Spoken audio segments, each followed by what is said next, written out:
లోకము మోసము రంగుల వలయము నాశన కూపము నిరతము శోకము. లోకము మోసము రంగుల వలయము నాశన కూపము నిరతము శోకము. ఏసే మార్గము సత్యము జీవము, ఏసే మార్గము సత్యము జీవము. యేసుని రాజ్యము నిత్యానందము, యేసుని రాజ్యము నిత్యానందము. అదిగో అంజూరము ఓ క్రైస్తవ చిగురించెను చూడుము. అదిగో అంజూరము ఓ క్రైస్తవ చిగురించెను చూడుము. ఇదిగో నేను త్వరగా వతును సిద్ధపడుడియను స్వరమును వినవా. ఇదిగో నేను త్వరగా వతును సిద్ధపడుడియను స్వరమును వినవా. అదిగో అంజూరము ఓ క్రైస్తవ చిగురించెను చూడుము.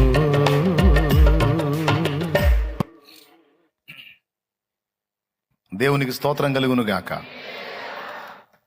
ఇక ఈ మాయా జగత్తు కదా, మోసం నిండిన సమాజం కదా, ఇక అన్నీగా బంధాలు అనుబంధాలు అంటే ఫస్ట్ అక్కడ మనల్ని దేవునికి దూరం చేసేటువంటి రిలేషన్స్లో కొన్ని ముఖ్యమైనవి ఉన్నాయన్నమాట. వాటిలో ఒకటి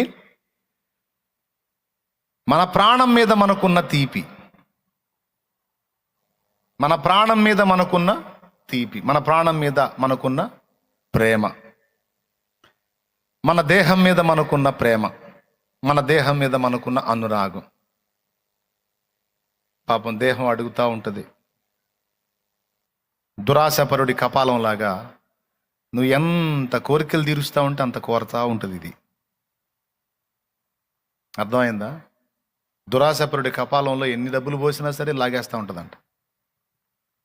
అలాగే ఈ దేహ వాంఛలను నువ్వు ఎంత తీరుస్తూ ఉంటే అంత ఎక్కువ అవుతూ ఉంటాయి. దేహవాంఛలను అధిగమించాలంటే ఒకటే మార్గం, అది కోరిన కోరికలన్నీ నువ్వు తీర్చకుండా ఆపేయటమే. పాపం ముచ్చట పడుతుందిలే నా దేహం, పాపం దిగులు పడుతుంది నా దేహం, పాపం వేదన పడుతుంది నా దేహం అని పాపం అన్నావా, దాని ఆశ తీర్చడానికి ఇష్టపడతావు. ఆశ తీర్చడానికి మొదలు పెట్టావంటే నువ్వెంత తీర్చినా దానికి తృప్తి కలగదు. ఇంకొక పాటలో ఈ చరణం ఉంది,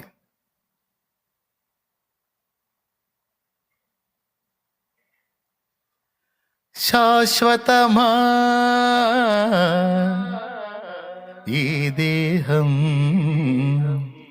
త్వరపడకే ఓ మనసా. అందులో రెండో చరణంలో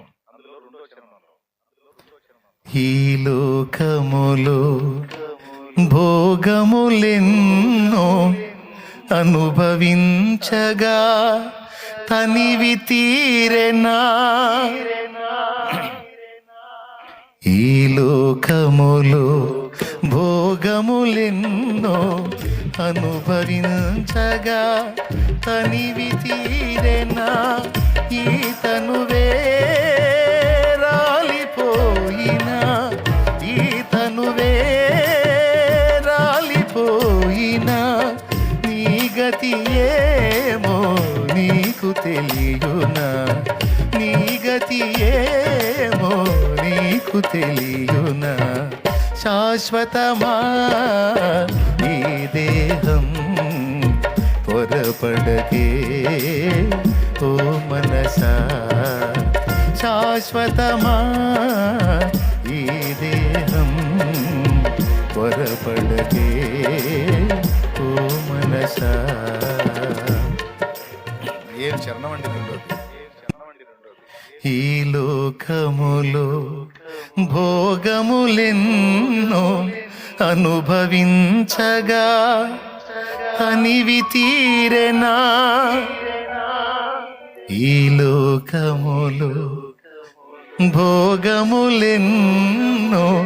అనుభవించిన తనివి తీరెనా ఈ తనువే రాలిపోయినా ఈ తనువే రాలిపోయినా నీ గతి ఏమౌనో నీకు తెలియునా నీ గతి ఏమో నీకు తెలియునా శాశ్వతమాయి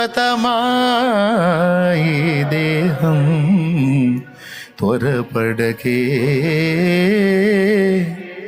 ఓ మనసా